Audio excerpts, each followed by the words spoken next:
चलिए बच्चों, आप लोग देख सकते हो हमारा चैप्टर है मनी। तो नेशनल इनकम हमारा पूरा हुआ। अब मनी चैप्टर को देख लो। मनी चैप्टर के अंदर क्या चीज़ थी, पूरी बात को रिवाइज कर लेते हैं। छोटा सा चैप्टर है, हालांकि चैप्टर दोनों एक साथ हैं, मनी एंड बैंकिंग, लेकिन पहले अपन मनी चैप्टर को देखेंगे। इस चैप्टर के अंदर देखो, सबसे पहली बात मैंने आप लोगों को क्या बताई थी, बार्टर सिस्टम के बारे में।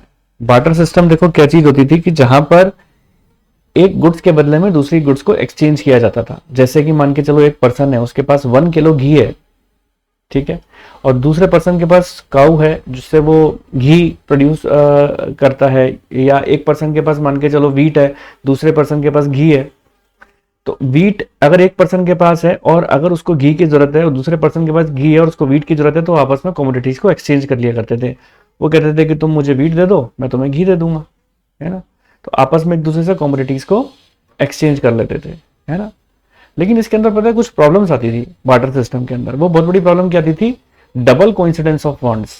डबल कोइंसिडेंस ऑफ फंड्स का मतलब ये है कि जैसे फॉर एग्जांपल मेरे पास 1 किलो घी है, ठीक है, और मुझे चाहिए 1 किलो आटा, ठीक है। तो मुझे इसके अंदर ढूंढना पड़ता था कि ऐसे किसी पर्सन को ढूंढूं जो 1 किलो घी लेके मेरे से 1 किलो मेरे को आटा दे दे। बड़ा मुश्किल होता था कि ऐसा किसी कोई पर्सन मुझे मिल जाए जो पर्सन को किसकी जरूरत हो, जिस पर्सन को घी की जरूरत हो और उसके पास आटा हो। बड़ी मुश्किल होती थी ना कॉमोडिटी टू कॉमोडिटी को एक्सचेंज करने में।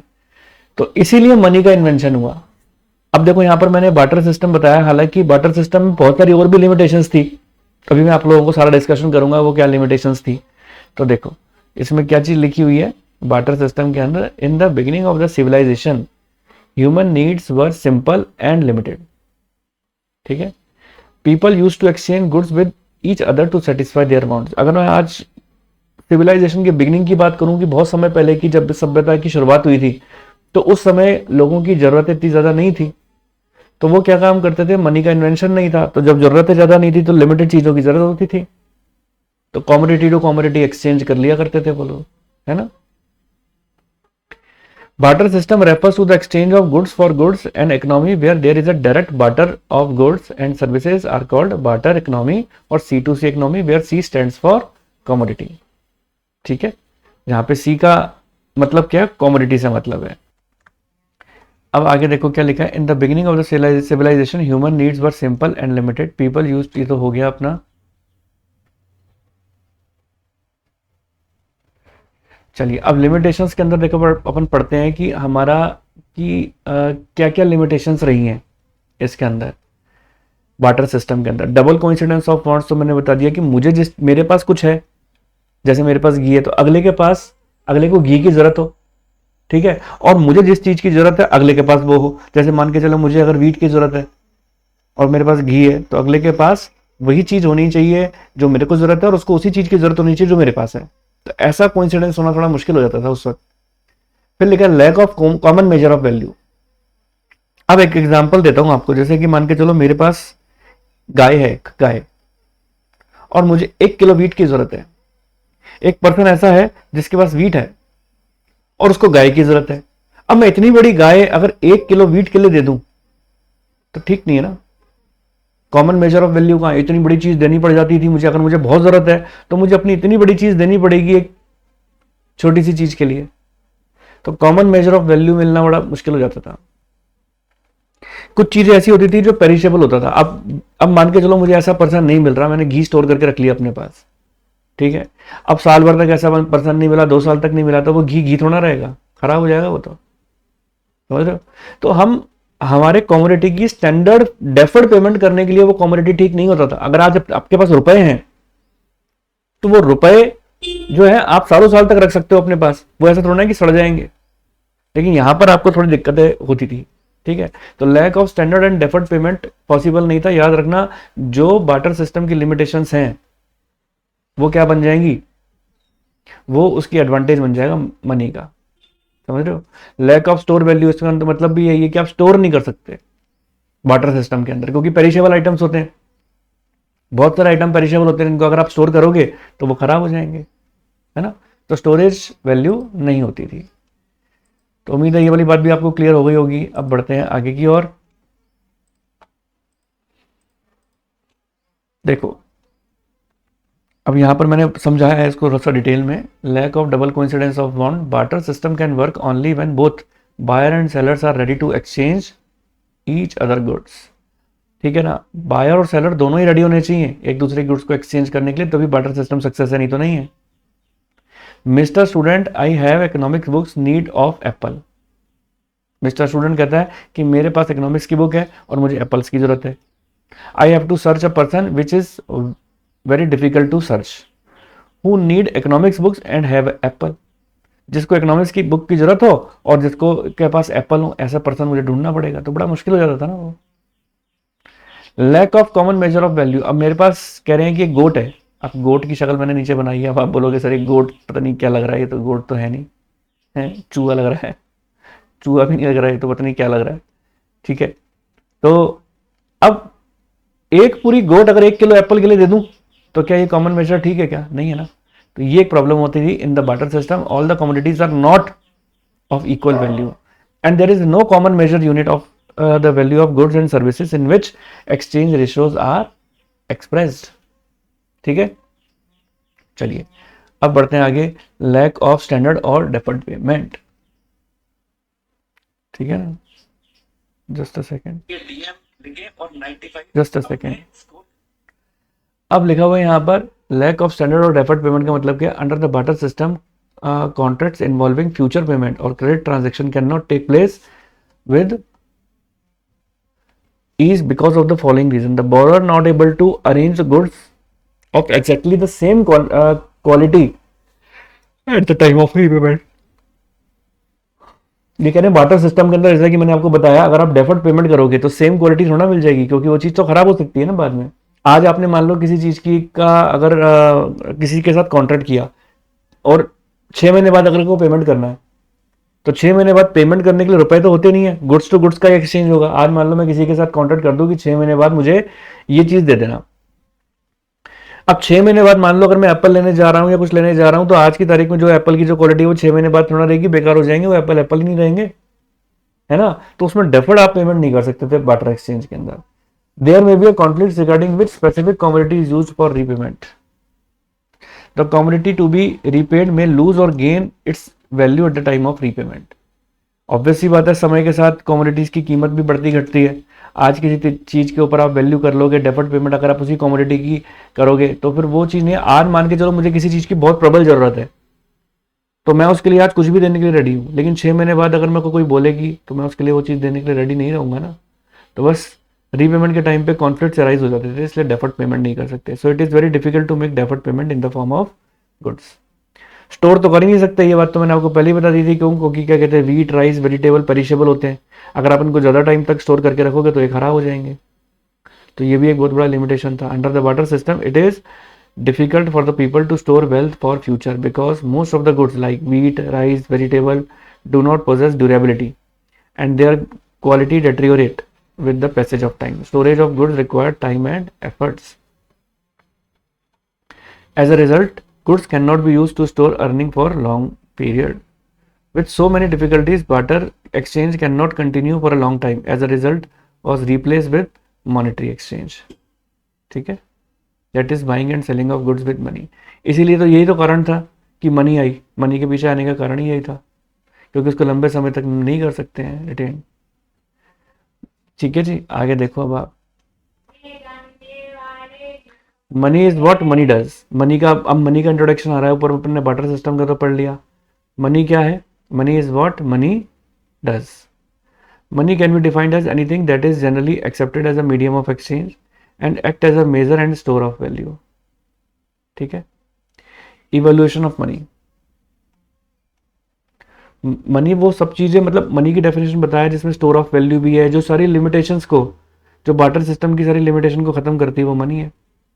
Money was evolve through different stage according to the time, place and circumstances. In the Asian time agriculture product were used as a medium of exchange. Later on, it is realized that all these goods cannot be stored for a longer period.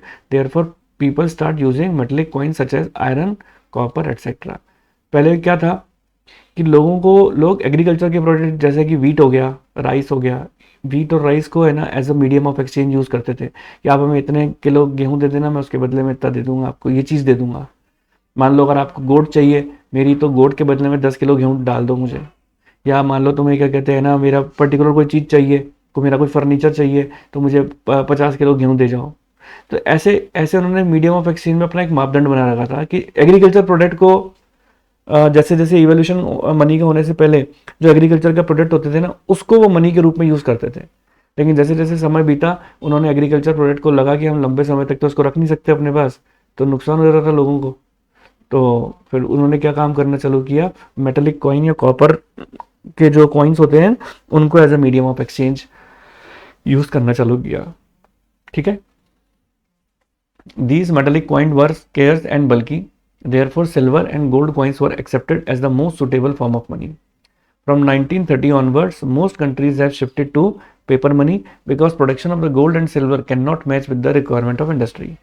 ठीक है, 1930 most countries have shifted to paper money. 1930 के बाद most of the countries जो हैं paper money की तरफ shift हो गई। ठीक है, the latest development of the evolution of money is plastic money, debit card, credit card आ चुके हैं ना, अब तो डिजिटल मनी तक आ गया है ना। चलिए फंक्शंस ऑफ मनी की बात करते हैं। अब देखो क्या बात आती है इसके बाद, अगर अपन आगे बढ़े तो हमारे पास आ रहा है, अब देखो अब आती है देखो बात यहाँ पर कि अगर हम फंक्शंस ऑफ मनी की बात करें तो function of money include primary and secondary. ठीक है, तो function of money primary secondary, primary में एम आ रहा है ना, तो ये याद रखने के लिए सही है कि इसमें देखो आप मीडियम ऑफ एक्सचेंज हो गया, मेजर ऑफ वैल्यू हो गया। सेकेंडरी के अंदर एस आ रहा है ना, तो इसमें दो आ गए इसके, store of value, standard for deferred payment. मैं फिर बता रहा हूँ आपको कि जो चीज़ें उसकी लिमिटेशन थी ना बार्टर की, वो इसकी फंक्शन बन गए, इसके एडवांटेज बन गए। ठीक है, अब देखो मीडियम ऑफ एक्सचेंज मनी की अगर मैं फंक्शन की बात करूँ तो ये एक्सचेंज का मीडियम है। कैसे? Act for the sale and purchase is possible due to the money only. अगर आप गुड्स को परचेज सेल करना चाहते हो तो वो मनी से इजीली पॉसिबल है। It remove the limitation of the barter, that is double coincidence. Barter system की जितने भी लिमिटेशन थे सबको खत्म कर दिया उसने। Wealth can easily be stored, है ना, क्योंकि ऐसा तो है नहीं कि आपके पैसे जो हैं अगर आप कॉइन्स के अंदर उसको क्या कहते रखते थे, जब अपन मनी के अंदर रखने लगे तो अगर आप कमोडिटी के अंदर रखोगे तो ऐसा तो है कि वो बदबू मार जाएंगे, बेकार हो जाएंगे। लेकिन कमोडिटी के अंदर अगर आप उसको कॉइन्स के अंदर रखोगे तो वो कोई बदबू नहीं मार के जाएंगे, कोई स्टेल नहीं होंगे, कोई खराब नहीं होंगे, आप उसको लंबे समय तक अपने पास रख सकते हो। Purchasing power can be shifted from present to future, और अगर आप किसी को बाद में पेमेंट करना चाहते हो तो प्रेजेंट से फ्यूचर की ओर अपन उसको शिफ्ट भी कर सकते हैं। Measure of the value, all the goods and services have a value which can be measured today in the term of money. It allow comparison, ठीक है ना। और standard for deferred payment, credit transaction and installments are now possible. Function of the bank and capital market involved due to this function only. मतलब किसी को उधार में payment करनी है, इंस्टॉलमेंट पेमेंट करनी है, तो वो इंस्टॉलमेंट में पेमेंट करना या उधार में पेमेंट करना ये पॉसिबल किसके थ्रू हो पाता है? केवल और केवल ये मनी के थ्रू ही हो पाएगा, क्योंकि इसमें मीडियम ऑफ एक्सचेंज आपको मिलता है। ठीक है, कोई दिक्कत तो नहीं है। देखो मनी सप्लाई, अब ये थोड़ा इंपॉर्टेंट है, इसको थोड़ा सा ध्यान से लेके चलना है, क्योंकि अब तक की बातें तो बार्टर सिस्टम और मनी के ऊपर थी, इवोल्यूशन ऑफ मनी। अब मनी सप्लाई क्या चीज़ है वो जरा ध्यान रखना। ये क्वेश्चन बार बार एग्जाम में पूछा गया है। Money supply refers to the total stock of money held by the people of a country. Supply refers to total stock of money held by the, ये स्टॉक कंसेप्ट है, याद रखना, ठीक है ना, of a country at a particular point of time पूछा जाएगा आपसे, है ना। तो मनी अपने आप में क्या है? एक स्टॉक कंसेप्ट है। Since the government and the bank are producer supplier of the money, therefore stock of money held by them is not included in the money supply. Government के पास और अगर बैंक के पास जो भी मनी पड़ी हुई होती है तो वो मनी सप्लाई के अंदर आप उसको इंक्लूड नहीं करते हो। समझ में आई यहाँ तक बात? ये बहुत इंपॉर्टेंट पॉइंट है जो आपके एमसीक्यू में पूछा जाएगा, ध्यान रखना, ठीक है।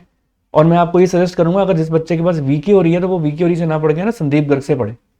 क्यों? क्योंकि संदीप गर्ग की लैंग्वेज अच्छी है, क्वेश्चंस अच्छे दे रखे हैं, पीछे के क्वेश्चंस बहुत अच्छे दे रखे हैं। नहीं है तो अरेंज कर लो कहीं से बुक, है ना। तो चलो बच्चों, अब देखो, अब आगे बढ़े तो देखो इसके अंदर ये देखो, ये इंपॉर्टेंट जो मैंने बात बताई आपको, इसके ऊपर डायग्राम पे भी मैंने सारी बातें बताई थी। मैंने बताया था देखो, जैसे कि ये सारे भारत की जनता है, इनके पास आप जैसे लोग हैं, इनके पास क्या कहते हैं, किसी के पास 500 रुपये पड़े हैं, किसी के पास 2000 पड़े हैं, किसी के पास 100 का नोट है, किसी के पास 10 का नोट है, किसी के पास 5 का सिक्का है, इस तरीके से। तो जितने भी नोट्स एंड कॉइन्स हैं वो सारे मनी सप्लाई के अंदर इंक्लूड होते हैं, ठीक है, याद रहे वो सारे इंक्लूड होते हैं मनी सप्लाई के अंदर, आप और हम लोगों के पास है। लेकिन जो बैंक के पास पैसे हैं, ठीक है, जो बैंक के पास पैसे हैं और जो गवर्नमेंट के पास पैसे हैं वो इंक्लूड नहीं होंगे। बस ओवरऑल बात अपन ने इसके अंदर यही पढ़ी थी, ठीक है। देखो, prime principle component of the money supply are currency coins held by the public, money supply में इंक्लूड होती है। Demand deposits excluding inter bank deposits of the public with the commercial bank. कई बार क्या होता है, कमर्शियल बैंक आपस में एक दूसरे को भी मनी एक्सचेंज करती रहती है, जैसे एसबीआई ने पीएनबी को दे दिए, पीएनबी ने एसबीआई को दे दिए, पीएनबी ने आईसीआई को दे दिया, आईसीआई ने पीएनबी को दे दिया। एक दूसरे की जो पैसे की कमी होती है ना उसको पूरा करने के लिए कॉल मनीज करते रहते हैं आपस में, एक दूसरे की मनी एक्सचेंज करते रहते हैं। तो इसको भी आप मनी सप्लाई के अंदर इंक्लूड मत करना, एमसीक्यूज पूछे जाएंगे तो ध्यान रहना चाहिए अपन को, ठीक है। अब डिमांड डिपॉजिट्स का मतलब देखो, मैंने आपको क्या बात बताया, यहाँ लिखा ना other deposits with the RBI. RBI के अदर डिपॉजिट्स जो होते हैं ना वो मनी सप्लाई के अंदर इंक्लूड होते हैं, ठीक है, ये अदर डिपॉजिट्स। अब देखो इसके अंदर आपको ये बात बताई है कि डिमांड डिपॉजिट्स जो है ना, इसका मतलब क्या होता है, जैसे पब्लिक ने बैंक में पैसा जमा करा है, अब हमारी जब मर्जी होती है तब हम बैंक से पैसा निकलवा लेते हैं ना। ऐसा तो नहीं है ना कि मेरी मर्जी होगी जब मैं बैंक से पैसा नहीं निकलवाऊंगा परमिशन लेनी पड़ेगी, ऐसा नहीं होता। तो जब मेरी मर्जी होगी मैं बैंक से पैसा निकलवा लूंगा, उसे हम डिमांड डिपॉजिट कहते हैं। तो देखो इसके अंदर क्या लिखा हुआ है, 3 तरीके के अकाउंट होते हैं, current account, saving account, fix deposit account. देखो करंट अकाउंट को, देखो मेरी पॉइंट ऑफ व्यू से करंट अकाउंट को मनी सप्लाई में नहीं मानना चाहिए, सेविंग और फिक्स डिपॉजिट को ही मानना चाहिए, ठीक है। M1 के अंदर यानी मनी सप्लाई की डेफिनेशंस के अंदर क्या क्या चीजें बताई है, currency notes, coins held by the public, demand deposits excluding interbank deposits और अदर बैंक डिपॉजिट्स, ये सब चीजें किसके अंदर आती हैं, M1 के अंदर। ये नैरो सेंस है M1 और M2, ठीक है। तो अगर मैं शॉर्ट फॉर्म में लिखूं तो M1 का मतलब क्या है, C for currency notes and coins, DD मतलब डिमांड डिपॉजिट्स और OD मतलब अदर बैंक डिपॉजिट्स, ठीक है। बस आपके कोर्स के अंदर तो M1 मनी ही था, इसलिए अपन ने इतना ही पढ़ा। तो ये था पूरा आपका क्या कहते हैं मनी का चैप्टर। अब आप बोलो तो मैं इसको आपको आपकी बुक में से भी, संदीप गर्ग वाली बुक में से भी बता सकता हूँ कि उसके अंदर क्या क्या सब चीज़ें थी।